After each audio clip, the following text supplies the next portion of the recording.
இன்றே டவுன்லோட் செய்து உங்கள் ஃபேவரட் ஷோக்களை என்ஜாய் பண்ணுங்க.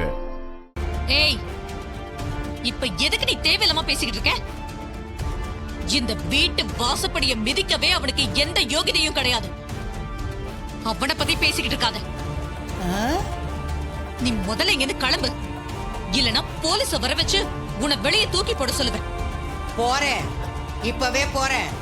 என் பேத்தியை என் கூட அனுப்பி வை, அவளை கூட்டிக்கிட்டு இப்பவே போறேன்.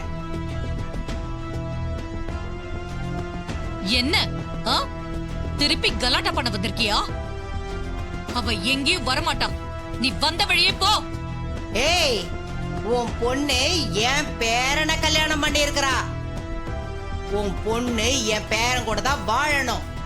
அவங்க ரெண்டு பேரையும் பிரிச்சு வைக்கணும்னு பாக்குற? அது எவ்வளவு பெரிய பாவம், உனக்கு தெரியலையா? பாவம் புண்ணியத்தை பத்தி நீ பேசாத. நீ செஞ்ச பாவம் தான் எங்க அம்மா அன்னைக்கே உயிரை விட்டுட்டாங்க. இன்னைக்கு உன் பேர என் பொண்ணு வாழ்க்கையோட விளையாடி இருக்கான். நான் கொதிச்சு போயிருக்கேன். ஏதாவது பண்றதுக்குள்ள வெளியே போயிடு. ஏய், உன் பொண்ணுக்கு என் பேரன் கூட வாழ்றதுக்கு ஆசை இல்லைன்னா நான் இவ்வளவு தூரம் பேசி இருக்க மாட்டேன். ஏன் இவ்வளவு தூரம் வந்தே இருக்க மாட்டேன்.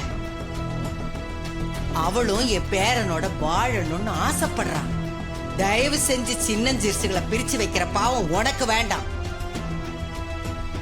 உன் ஆணவம், உன் கோபம், உன் அதிகாரம், இது எல்லாத்தினாலையும் அவங்க வாழ்க்கையை பறிச்சிடலான்னு பாக்குறியா? அது நடக்காது, வேணாம், விட்டுடு. ஏய் கிழவி, நீ ரொம்ப ஓவரா பேசிக்கிட்டு இருக்க. உனக்கு அவ்வளவுதான் மரியாதை. இப்ப நீ போறியா இல்ல அடிச்சு துரத்தட்டுமா? போறேன், இப்ப போறேன். ஆனா நீ பண்ற எல்லாத்துக்கும் ஒரு நாள் இல்ல ஒரு நாள் என் பேரங்கிட்ட நீ வந்து மன்னிப்பு கேப்ப. அந்த நாள் சீக்கிரமே வரும்.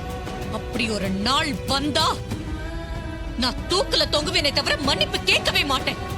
பாவி,